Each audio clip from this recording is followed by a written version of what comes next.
કાકા સુરતનું પછી શું થયું કઈ ખબર છે કે નહીં તમને? હું સુરતનું હું ડાયમંડ બુર્સનું ડાયમંડ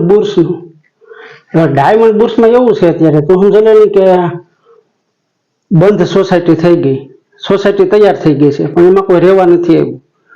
અને એક કેળાવાળો અને એક સંતરાવાળો લારીઓ લઈને સામે સામે બે ઊભા છે. આખો દી ઊભા રહે. સંતરાવાળો છે એ કેળાવાળા પાસેથી કેળા લઈ લઈને, કેળાવાળો છે એ સંતરાવાળા પાસેથી સંતરા લઈ લઈને સાંજ પડે એટલે ઘર ભેગા થઈ જાય. આવું અત્યારે હાલે છે. તો આગળ કઈ થાય કે એમને થાય ને? આવતા મહિને થાય એવું કહે છે. આવતા મહિને શરૂ થઈ જાય એમ કહે છે. પણ એવું તો ઘણું શરૂ થઈ જાય એવું કહે છે પણ કઈ થતું નથી એમ. પછી આ ડાયમંડ બુર્સની અંદર તો કોને ખબર, રામા પીર જાણે.